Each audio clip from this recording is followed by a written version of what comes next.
반갑습니다, 여러분. 게시탐정 장전도사입니다. 제가 오늘은 이제 여러분들께 그러니까 되게 흥미 있어야 되는데 뭐랄까 조금 씁쓸한 얘기를 하나 해드릴까 합니다. 여러분 아마 영화 좋아하실 텐데 이 곤지암이라는 영화 한번 보셨을런가 모르겠네요. 저도 이제 뭐 제가 매니아가 아닌 분야가 어디 있겠습니까만은 특출한 거 하나 고르면 제가 엄청난 영화 매니아입니다. 장르 상관없이 영화란 영화는 다 봐요. 대학교 때는 아침에 등교해서 중앙도서관 열리면 가서 DVD 자료실에서 한 편 봐요. 점심시간을 전후한 공강 시간에 하루 2시간 쓸 수 있었거든요. 그 당시에 부경대학교 이제 인터넷 검색실이. 그때 이제 2시간 쓸 수 있으니까 영화 한 편 다운받아서 보고 수업이 끝나면 학교 옆에 있던 그 CGV 경성대 저점점에서 영화 한 편 보고 집에 와서 컴퓨터로 영화 한 편 다운받아보고 하루 평균 한 4-5편 영화를 봤어요. 산술적으로 계산하면 이제 1년이 365일이니까 주말 공휴일 및 이런 뭐 비는 날 빼고 최소한 대략 1000편에서 1200편은 봤던 거죠. 1년에. 그렇게 이제 대학 4년 동안 관람한 영화가 한 4-5천 편은 됐을 겁니다. 뭐 이제 편의점 야간 점원일을 할 때 이제 사장님께서 밤에 심심하지 말라고 TV를 놓고 가셨어요. 근데 자정부터 아침 8시까지 근무하면서 케이블 심야 방송을 있는 대로 다 봤어요. 영화 채널이라도 틀면 8시간 내내 영화를 봤거든요. 그 재미에 편의점 평일 야간 점원일을 1년 반을 했어요. 근데 그만둔 이유가 졸업해서 군대 가야 되기 때문에 그만둔 거죠. 뭐 그때 제 고등학교 동창이자 이제 제 절친인 친구한테 인수인계를 해주고 갔어요. 걔도 그 재미에 푹 빠져서 2년 동안이나 근무했어요, 거기서. 그러니까 그 편의점은 저하고 제 친구 둘이서 야간 점원을 3년 반이나 띄워준 거죠. 알바 2명이서 3년 반 뛰는 거 이거 굉장히 흔찮은 일입니다. 예, 군대에 가서 이제 제 개인 노트북을 처음으로 이제 갖게 됐어요. 이런 무비홀릭은 그칠 줄 몰랐습니다. 군대 생활 8년 동안 본 영화 다 합치면 10,000편은 될 거예요.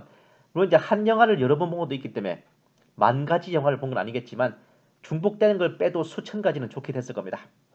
그야말로 무비홀릭도 이 정도면 갑이에요. 가슴 찡한 로맨스부터 진한 에로스와 눈물 젖는 아가페와 더불어 연구 목적을 겸하여 보는 프리메이슨의 아젠다가 담긴 작품들, 또 탐정이기에 직무상 추리 범죄 소재 작품들, 그리고 또 한 가지 즐겨보던 게 공포 영화, 고어 영화입니다. 뭐 피 팍팍 튀고 이제 무섭고 사람의 부속품들이 튀어나오는 그런 영화들도 꺼리치 않고 새우깡을 씹으면서 봤어요. 그러다 보니 이 게시 탐정의 심사가 정상적인 크리스천들과는 산만리 떨어져 있는 것도 무리는 아닙니다. 텍사스 전기톱, 데드캠프, 소우 등등 이제는 어지간한 고어 영화는 보면서 에이 저건 너무 소품 티나는데 아이고 저 핏물 좀 그럴듯한 거 써야지 그 예산을 너무 아꼈네 이런 비평을 하는 지경에 이르렀거든요. 하루는 정말 이제 공포 영화가 땡겨서 온갖 슬래셔 무비와 고어물을 다 봤는데도 뭔가 허전했어요. 근데 그 다음 아침에 휴대폰으로 받은 신한카드 대금 독촉 문자에 머리카락이 곤두서는 극한의 공포를 느끼며 역시 진정한 공포는 현실에 있었다는 거. 귀신보다 빛이 더 무섭다는 걸 해골물 마신 원효처럼 득도하듯이 깨달았습니다. 그러다가 이제 2017년이었나 18년이었나 하여튼 뭐 공포 영화가 있다고 해서 이 곤지암 영화가 이제 공유 사이트에 풀려 나오고 얼마 안 돼서 봤거든요. 그래서 이제 이 영화를 본 거예요. 왠지 이름부터 오세암 같은 불교의 암자를 떠올리잖아요. 당연히 본 탐정은 곤지암 정신병원에 대한 도시 전설을 좀 약간 들어서 알고 있어요. 그리고 곤지암 자체는 뭐 지명 이름이기도 합니다. 그래서 뭐 이제 곤지암 무슨 뭐 절인가 그런 오해는 안 했습니다. 이제부터 한번 제 본론으로 들어가 볼게요. 이 곤지암 영화의 스토리는 CNN이 선정한 세계 7대 괴기 장소에 들어가는 곤지암 정신병원의 폐허에 두 고등학생이 들어가서 담력 체험하다 실종되는 사건이 벌어져요. 여기에 촉을 얻은 공포 오컬트 관련 유튜브 채널인 호러타임즈에서 체험단을 꾸려 곤지암 정신병원의 폐허를 탐험하기로 합니다. 호러타임즈 멤버인 하준, 성훈, 성욱과 외부인인 지현, 아연, 샬럿이 모여 샬럿이 교포예요. 이렇게 파티를 구성하는데 당연히 단순 호기심으로 인한 체험은 아니고 곤지암 공포 체험을 라이브로 생중계하여 높은 조회수를 올리고 그를 통해 광고 수익을 노리는 것이었습니다. 목표 조회수는 100만이었어요. 그렇게 갔다가 당연하게도 하나둘씩 정신병원에 잠복해 있던 귀신들에게 각계급파를 당합니다.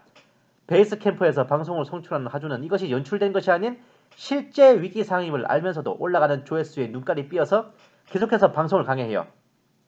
팀원들이 모두 사라져버린 판에도 끝내 포기하지 않고 자신이 직접 병원에 뛰어들었다가 참혹한 추월을 맞게 됩니다. 무엇보다 씁쓸한 것은 신나게 올라가던 조회수와 열띤 댓글창 자체가 귀신들이 체험단을 낚기 위한 연계급 보이스피싱이었고 실제로는 방송 초반에 베이스캠프에 전기가 나갔을 때 방송은 끊겼습니다. 100만을 찍던 조회수는 실은 500 정도에 불과했고 댓글창은 오늘 방송한다더니 왜 안 해? 등 몇 개에 불과했죠. 영화를 보신 분도 느끼시겠지만 그 정전부터가 귀신들의 농간이라는 생각이 드실 겁니다. 그건 그렇고 중간에 라면 끓여 먹는 장면 정말 멋있었어요. 그 장면이 제일 감동적이었어. 라면 끓이는 장면. 공포영화답게 스토리는 뭐 이걸로 끝이에요. 뭐 교훈이라고 한다면 들어가지 말한 데는 좀 들어가지 마라! 이것과 아니다 싶으면 냈다 튀어라. 그리고 돈을 위해 위험을 감수해야 한다면 자기의 목이 몇 개인지 세어봐야 한다는 것이라 할 수 있겠습니다만은 본 게시탐정이 이 영화를 보고 처음부터 굉장히 기분이 더러운 것은 기분 탓만 아니었어.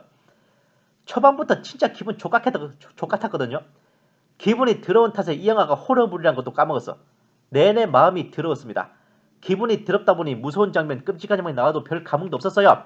왜 호러 영화를 보면서 이렇게 기분이 더럽냐? 본 게시탐정은 영화를 봄에 있어서 가장 질색하는 게 뭐냐? 감독이 자신의 정치적인 의도를 영화에 가득 뿌려 넣는 짓거리입니다. 공포물이면 공포 표현하는 데 신경 써요. 어드벤처면은 모험을 표현하는 데 신경 써야 돼요. 전쟁물이라면 전쟁을 묘사하는 데 신경 쓰는 것이 훌륭한 영화를 만드는 기초 중의 상기초인데 이것이 아싸리 그냥 정치물이라면 그런가 보다 할 거예요. 근데 그런 것도 아니면서 되도 않게 정치적 의도와 메시지를 잔뜩 뿌려 넣어 섞어찌개처럼 버무린다면 내가 지금 공포영화를 보는 건지 정치영화를 보는 건지 분간이 안 돼요. 더군다나 저는 공포영화 곤지암을 보려고 없는 살림에 비싼 캐시를 결제했는데 나오라는 공포영화는 안 나오고 전혀 공감도 감흥도 안 느껴지는 정치적 선동질만 구경하고 나자빠졌으니 너무나도 돈과 시간이 아울러 아깝단 말입니다. 그 라면 맛있게 먹는 장면 보려고 그 비싼 돈과 그 많은 시간을 투자했다면 가성비가 어떻게 되는 거예요? 응? 위너스 그룹 회장 손녀딸 은경혜의 표현을 빌리자면 이런 건 정말 질색입니다. 와우. 은경혜 1일 드라마 인형의 집에 등장하는 악역이면서 비운의 여주인공이죠. 배우 왕빛나 씨가 열연하고 있는데 왕빛나 씨 자체가 각종 드라마에서 악역을 전담하고 있는 비운의 여배우입니다. 짜잔. 총 120부작 전부 다 봤어요. 필기까지 해가면서 열심히 시청했습니다. 분명 여기에도 영화 곤지암을 보신 분들 적지 않으실 텐데 보시면서 뭐 이상한 거 안 느꼈어요? 본 탐정의 추리는 여기서부터 좀 빨리 시작됩니다. 곤지암에서 사라진 고딩들에 대해 얘기하는 호러타임즈 멤버. 여기까지만 보면 뭐가 문제가 싶죠? 보세요. 왜 하필이면 이모티콘이 516개요? 댓글은 503개냐? 박정희 대통령이 5.16 군사혁명을 일으켰고 그 딸이면 박근혜 대통령께서는 감방 500 상호실에 갇혀있다는 걸 조롱하고 싶은 거요? 곤지암 남양정신병원이 남양정신병원입니다. 영화에서는 남영정신병원이라고 나와요. CNN 선정 세계 7대 괴기장소로 선정된 것은 맞을지 몰라요. 하지만 정작 곤지암 남양정신병원은 괴기장소라는 명성을 듣고 밤이면 밤마다 찾아와 담력 체험을 빙자한 무단 침입과 진상짓을 일삼는 사람들로 인해 공포를 체험하고 있습니다. 누가? 그 병원이요. 정확한 명칭은 남양정신병원입니다. 나 씨발 나 여기서부터 기분 족같았네. 앞전에 516, 503은 운영의 우연인가 싶었는데 이 장면에서 제가 진짜 열받았거든. 본 탐정은 진짜 곤지암 남양정신병원에 대해 알아요. 예? 당연히 실제로 언제 설립되고 언제 폐업했는지도 알지. 근데 너무 생뚱맞은 연도와 날짜가 나오잖아요. 예? 1961년 5월 16일은 박정희 대통령이 군사혁명을 치른 날입니다. 1979년 10월 26일은 박정희 대통령이 중앙정보부 궁정동 안가에서 역적 김재규의 손에 시해되신 날이죠. 박정희 정권의 시작과 끝을 정신병원 개업과 폐업으로 드립을 친 겁니다. 이거는 미친 거 아니야 이거 정말. 고인 능력을 넘어 고도의 패드립이네. 남영 정신병원장 박영애 씨 행방묘연. 이유를 알 수 없는 환자들의 집단 자살과 병원장의 실종으로 곤지암 정신병원에 18년 만에 폐원했다는데 이미 위에서 보셨듯이 이 18년은 박정희 대통령의 집권기간이죠. 그리고 이거 아시나 모르겠네. 정신병원장 박영애 씨라고 하는데 이 영애라고 할 때 들어간 한자가 사람 이름에 들어가는 한자가 아닙니다. 영애 저 한자 뜻이 뭐냐면 귀하신 분의 따님이라는 뜻이에요. 박정희 대통령의 영애, 박근혜 양이라고 표현하죠. 통상. 따님을 뜻하는 한자예요. 이 영애가. 예? 박근혜 대통령 이거는 모욕하는 거지. 에라이씨. 곤지암 정신병원의 원장이 박정희 대통령에게 포상을 받는 장면인데 왼쪽에 박근혜 대통령 서 계시죠. 마치 박정희 대통령과 박근혜 대통령이 곤지암 정신병원 원장의 스폰서로 된 듯이 돌려까기. 그리고 중요한 것은 오른쪽에 있는 이 곤지암 정신병원 원장도 바로 박근혜 대통령을 돌려깎기 한 캐릭터입니다. 올림머리 똑같이 하고 있는 거 봐. 어? 그쵸? 어?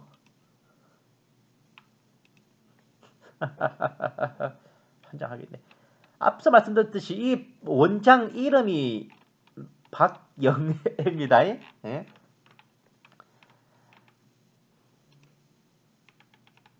곤지암 병원장은 탁구를 좋아하는 걸로 기록 영상이 나오는데 여기 영상에는 굉장히 기분 더러운 내막이 있어요.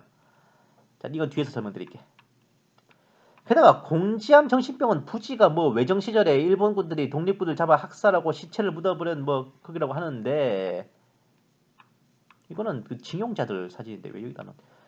아니 아까는 박정희 정권에 대입하더니만 갑자기 독립군을 잡는 일본군이 등장한 걸 보니 일본 육사 출신인 박정희 대통령을 독립군 잡는 일본군에 대입하여 친일파라는 걸 강조하고 싶었어? 에? 제가 박 대통령을 일본 육사 출신이라고만 하고 일본군 출신이라고 표현 안 했죠. 박정희 대통령은 만주군관하고 예과를 마치고 일본 육사 3학년에 편입하여 졸업했지만 어디까지나 우수자 대상으로 한 군사 유학이지 일본군 장교가 되려고 나온 게 아닙니다. 박정희 대통령은 일본군 소속으로 근무한 적이 없어요. 일본의 괴뢰 정권이긴 했지만 엄밀히 소속이 다른 만주국군 소속입니다. 박정희 대통령이 근무한 부대는 만주군 보병 8단이며 단장, 즉 연대장인 당재영 상교를 비롯한 부대 장병들 모두 중국인이었어요. 이런 사실관계를 모른 채 박정희 대통령이 일본 육사를 나왔다 해서 일본군 장교 어쩌고 하는 것은 참말 무식한 소리예요. 에? 독일 육사 유학 갔다 왔으면은 독일군 장교요? 처음에는 박정희 장군의 스폰을 받는 시설, 갑자기 또 일본군이 독립군을 학살해 파묻은 곳이, 이젠 또 박정희 정권 시절 국가 비밀 고문 시절. 아 뭐야 이거 1절만 해 1절만. 하나만 하라고 하나만 진짜. 뭔 놈의 섞어찌개야. 그리고 저 자료 신문에 나오는 오른쪽에 있는 사람 최 목사. 최 목사는 오래 생각할 거 없어요. 영세 교주 겸 최서원 여사의 부친되는 최태민입니다. 이것도 박근혜 대통령을 돌려까기 위한 고도의 패드립이에요. 오래 생각할 것도 없이 박근혜 대통령과 최태민의 관계에 대해서도 얼마나 악랄한 악소문이 돌았습니까? 그 최태민과 이 병원장을 나란히 앉아있는 사진을 보여주는 모습에서 확실히 병원장을 박근혜 대통령과 동일치 않은 시선이 느껴져. 배우다가 병원장이 박지여, 이름이 영애, 귀하신 따님이야. 어? 박씨 성가진 귀하신 따님이 박근혜 대통령밖에 되겠어? 네? 와우, 점점 무시무시한 내막을 얘기하고 있습니다. 저 402호가 곤지암 영화에서 가장 중요한 장소라는데 원래 402호 대신 416호로 하려고 했답니다. 왜? 세월호 추모하려고. 아래 휴대폰을 좀 확대해서 보면 세월호 추모 리본이 달려있거든요. 맞죠? 여기 세월호 추모 리본. 아니 공포영화 만들면서도 그 세월호를 걸고 넘어지고 싶어요? 에? 무당이라 하니 자연스레 최서원 여사를 떠올릴 수 있겠습니다. 멀갈 것 없이 그 아가페 목장에서도 무당이 국정을 농단한다는 내용의 포스팅을 스크랩에다 올리면서 최순실 여사를 진짜 배기 무당 취급한 흑역사도 있죠. 그러면서 박근혜 대통령들은 뭐라 그랬더라? 옛적에 대대로 궁중 여인네들이 무속을 신봉했다 어쩌고 하면서 진짜로 박근혜 대통령이 최순실 무당에게 빠졌다는 듯이 그렇게 매도하기도 했죠. 누가 아가페 목장 카페지기 돌쇠인지 돌파인지 그냥 감정이가. 어이구 분별력 하고는. 박정희 대통령 서거일이 니네들한텐 길일이더냐? 명동 성당에서 받아왔다는 성수인데 하필이면 반체제와 좌빨의 페트라 성인 명동 성당에서 받아왔대. 곤지암 병원장이 박정희 대통령에게 상을 받는 장면인데 옷차림이나 헤어스타일 완전히 박근혜 대통령이죠. 아이고. 곤지암 병원장과 최 목사 아마 감독은 박근혜 대통령과 최태민을 말하고 싶었을 겁니다. 앞에서 곤지암 병원장이 탁구 치는 모습이 살짝 나왔는데 이 사진에서 더 선명히 나왔네. 이 감독이 이 사진을 통해 진짜로 보여주고 싶었던 것은 바로 이 모습이었죠. 탁구를 치는 박근혜 대통령. 와, 벽에 세월호 추모를 입은 304명의 천사들. 공포 체험하러 들어간 흉가 벽에 웬 뜬금없는 세월호 추모를 입은 304명의 아니 추모 못해 죽은 귀신이 붙었냐 진짜. 아 이런 거 하나하나 볼 때마다 영화에 집중이 안 돼요 진짜. 게다가 박 대통령과 곤지암 원장이 나오는 사진들을 발견하는 장면에서 샬럿이 좆도 이상한 소리를 합니다. 근데 박정희가 누구야? 대통령. 옛날 대통령이야? 이전 대통령 아빠. 아, 아빠도 대통령이야? 영화의 스토리나 흐름에 아무 상관도 없는 정말 뜬금포인 저 대사를 집어넣기 위해 굳이 샬럿을 재미교포로 설정했더냐? 우리나라 역사와 정치 상황이 어둡다는 핑계로 삼으려고? 어? 그러니까 뭐 부녀가 대통령 세습했다 뭐 그런 식으로 엮어가려고요? 그럼 씨발 그쪽 미국 땅에 허버트 부시, 조지 부시 어떻게 부자가 대통령 세습했어? 씨발. 탐험단이 뜬금없이 발견한 이 탐험단과 그리고 관객들 놀래킨 이 정체불명의 물체 닭 표본입니다. 근데 왜 닭이냐? 좌빨들이 박근혜 대통령을 뭐라고 놀리는지 생각해봐. 어? 그리고 이 닭은 영화 내내 잊을만 하면 나와요. 꼭 그렇게 고생하고 계신 양반을 조롱하고 비웃고 싶더냐? 에?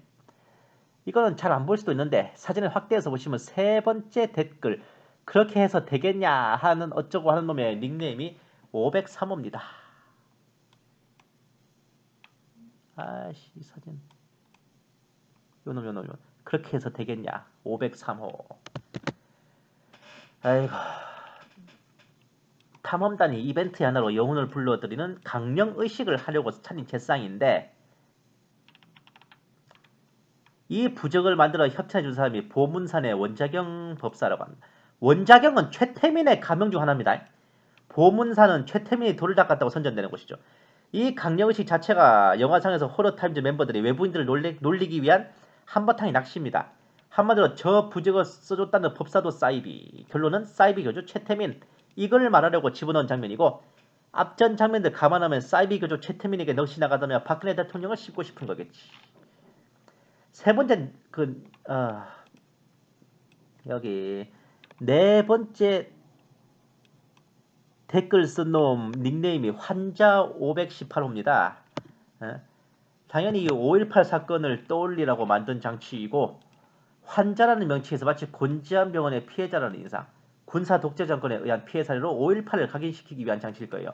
극중에서 곤지암 정신병에 대해 설명할 때도 간첩, 불황자 등의 사람들을 교화시킨 곳이라며 정신병이 없음에도 무고하게 강제 입원된 환자가 많다는 것을 암시하고 있죠.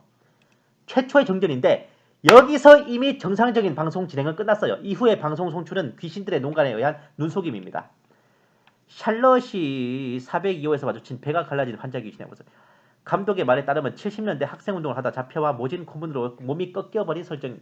더군다나 배가 갈라진 모습도 해부를 당한 것으로 봐서 생체 실험 같은 비인간적인 행위의 희생자라는 것처럼 보여져요. 당연히 자살했다는 40도 명의 환자들 모두가 자살한 게 아닌 저런 식으로 병원 측에 의해 정확히는 박 정권에 의하여 참혹한 최후를 맞았다는 것으로 표현하고 싶었겠지? 예? 나머지 일행들이 402호에서 발견한 천장에 붙어있는 물 웅덩이는 남영동 대공분실에서 벌어진 물고문을 형상화한 겁니다. 저 병원의 원래 명칭은 곤지암 남양정신병원인데 극중에서는 곤지암 남영정신병원이니 그놈의 남영동 대공분실을 대입하고 싶었겠죠. 물에 잠긴 402호에서 마주친 여고생 귀신 이것만 볼 것도 없어요. 세월호에서 죽어간 고등학생들을 추모하고 싶었겠죠. 아이고 그 박정권 시절에 고등학생 교복이 저랬었나? 상황이 끝난 후 귀신들에 의해 연출된 조작 화면이 아닌 실제 방송 화면이 드러나는데 100만을 찍던 조회수는 모조리 거짓이었고 실제 조회수는 503회였습니다. 503, 503 제발 그만 좀 해라 이 시럽의 아들놈들아. 샬럿이 병원 로비에 담아둔 명동성당 성수만이 부글부글 끓다가 사그라드는데 이것은 보문산 원자경 법사가 써준 부적이나 강령의식과 달리 이 성수 하나만 효과가 있었다는 소리입니다. 이 성수가 뿌려진 로비만이 그 병원에서 안전지대였다는 인상을 심어주는데 하기야 명동성당이 소위 민주투사라는 자들을 숨겨주고 데모하는 이들을 안전하게 지켜준 최후의 보루 역할을 했으니 그 공로와 업적을 이렇게라도 기리고 싶었어요? 영화 전체가 모조리 박정희 대통령과 박근혜 대통령을 모욕하고 모독하고 인격 말살에 가까운 허위 사실로 매도하고 있으니 이야말로 호러를 빙자한 좌빨 선동 아니고 뭡니까? 본 탐정은 공포영화를 보고 싶어서요. 좌빨 선동 영화를 보고 싶었던 게 아니었습니다. 눈과 기분을 아울러 베렸다고요. 게다가 해당 소재가 된 곤지암 정신병에 대해서도 너무 지나친 모욕을 하고 있는 거 아니에요? 자, 이걸 좀 설명드릴게요. 곤지암 남양정신병원에 대해 독립군을 학살하여 파묻은 장소 위에 지었다느니 비밀 고문시설이라느니 환자들에 대해 학대를 일삼고 생체실험을 하여 죽였다느니 환자들이 자살했다느니 정신병이 없음에도 잡아 가뒀다느니 하는 소리는 모두 이 영화 속에서 짓거리는 순도 100% 아주 빨갱이들 머가리 속만큼이나 시뻘건 거짓말입니다. 이곳은 그냥 정신병원을 운영하던 원장이 다른 곳으로 병원을 이전하고 이전 건물을 방치해 놓은 폐건물일 뿐이에요. 그 이상도 이하도 아닙니다. 이곳에서 의료사고가 있었다느니 원혼이 떠돈다니 하는 소리는 전부 사실무근이라는 건 2012년 7월에 채널A 이영돈 PD의 운명 논리로 풀다 방송에서 나왔어요. 따라서 이 병원과 병원장을 이 영화에서처럼 모욕한다는 것은 한마디로 범죄 행위의 명예훼손입니다. 예? 곤지암 남양정신병원은 광주시 경기도 광주시 곤지암읍 신대길 114번에 위치하고 있으며 1992년에 개원해서 96년에 폐업했습니다. 너무 당연하게도 61년에 시작되어 79년에 끝맺은 박정희 정권과는 동의서에서 먼 것과 같이 병아리 눈물만큼의 관계도 없어요. 원장은 자살하지도 않았습니다. 폐쇄된 원인도요. 상수원 보호법 개정으로 병원 내에 하수 처리 시설을 건설해야 하는데 건물주와 원장 간의 시설 설치 비용으로 이견이 있어서 시일이 흐르다가 건물주가 97년에 노환으로 사망하고 건물주의 아들들은 미국에 거주하고 있어 아무도 맡을 사람이 없기에 병원을 폐원하고 버려진 겁니다. 원장은 강원도로 옮겨서 다른 정신병원을 운영하며 멀쩡히 살아계신 것은 물론 그 곤지암 남양정신병원에서도 환자를 학대하거나 인체실험을 하기는 개뿔, 환자 TO당 의사 배치를 다른 병원의 2배로 해준 참으로 환자 입장에서는 어마어마한 신경을 써주신 엄청난 대인배였다고요. 곤지암 남양정신병원 원장님이. 예? 이런 곤지암 병원장을 이 영화에서 어떻게 묘사했어 정말. 영화 곤지암을 만든 감독은 정범식 감독입니다. 이 사람의 사촌인 정식 감독과 더불어 이른바 정가 형제로 유명한 감독이죠. 미국의 오쇼스키 남매처럼요. 이 감독이 2007년에 제작한 영화 기담에서도 비슷한 상황을 보인 적이 있어요. 영화 기담은 1942년 외정 시기에 병원을 배경으로 한 스토리인데 시간적 배경은 1942년, 병원이 철거되는 1979년 10월까지 주인공 정남의 창씨 개명한 이름은 한마디로 고목 정남인데 일본어로 읽으면 다카키 마사오입니다. 바로 박정희 대통령의 일본 이름인 고목 정운과 똑같은 발음이에요. 일본 이름은 성은 그대로 읽는데 이름은 뜻만 통하면 그냥 읽으면 돼요. 게다가 이게 그 산의 남자, 수컷 웅자 뜻이 똑같기 때문에 둘 다 마사오가 되는 겁니다. 게다가 영화가 시작되는 1942년은 박정희 대통령이 만주군관학교 예과를 수석 졸업하던 그 해입니다. 병원이 철거되는 1979년 10월 박정희 대통령이 사망한 12.6 사태가 벌어진 그때죠.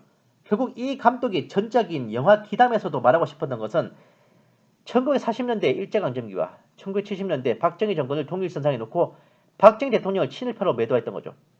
그때는 그러더니 이제는 그 따님인 박근혜 대통령을 참으로 인격 말살에 가까운 모독을 퍼붓고 있어요. 본 게시탐정은 어떤 장르의 영화든 그 장르에 충실하지 않고 이따위 우습지도 않은 정치적 메시지를 버무리는 거 딱 질색입니다. 설령 영화 곤지암이 박정희 대통령과 박근혜 대통령을 모욕하는 게 아니라 김대중과 노무현을 모욕하는 것이라 때도 마찬가지예요. 본 탐정은 공포영화를 보러 온 것이지 전직 대통령을 모욕하려는 감독의 정치적 아젠다에 놀아나려 온 게 아니거든요. 제발 영화를 만들려면 영화만 만드세요. 정치 메시지를 넣고 싶다면 그냥 제대로 된 정치 영화를 만들어 달라 그겁니다. 좌우지간 이 감독이 만든 영화는 당분간 믿고 그럴 생각입니다. 여기까지 하겠습니다. 감사합니다. 게시탐정 장전도사였습니다.